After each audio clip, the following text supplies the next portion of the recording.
ESPN.com's Kevin Pelton, our friend Kevin Pelton, released his NBA win projections for next season using ESPN's real plus-minus, games played, and playing time projections.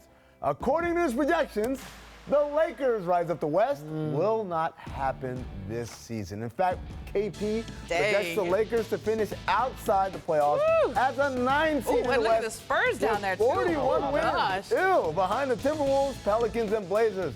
Ramona, it's August, but are the Lakers at legitimate risk of missing the playoffs? I'm gonna say yes. Ooh.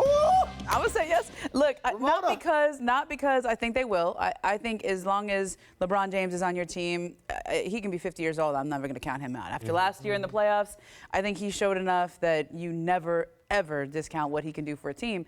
And I like his influence on the young guys. I like the idea that 3 or 4 of those, because maybe even just 2 or 3 of the guys that they signed to those one-year deals and sort of make good deals can have a good year. But the West is so dang good. Yes. And it's going to take the Lakers probably a good 1/4 of the season to figure out how to play together. And by that point, like, you could be behind in the standings. Like, look, did you see the number of wins the last place team? Like, that's 41 wins. That's the 500 team. That's not bad. So Royce, before I get to you, Ramon, I want to ask you something. A lot of people, we talk about the moves the Lakers did this summer, and they talk about JaVale and Lance Stevenson.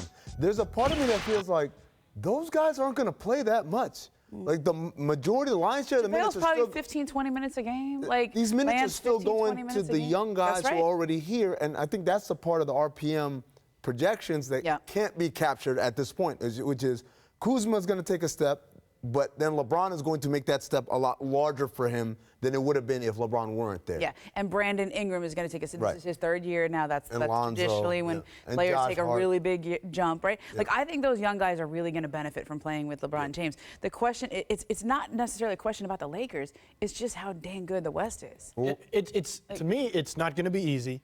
And we talked about this a little the other day, but to me, it seems like a far leap to take to go from LeBron James making the NBA Finals for basically a decade to then not being in the playoffs. And you talked about it, Ramona.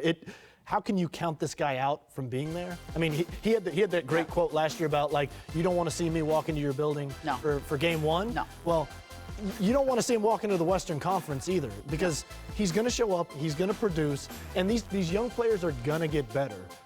Brandon Ingram is poised for a breakout year. Lonzo Ball is going to be better. There's a chance that the Lakers could be a pretty good team. Are they going to compete for the top 4 in the Western Conference? I don't think so. But I think that they're going to win the 48 games necessary. See, that's the thing.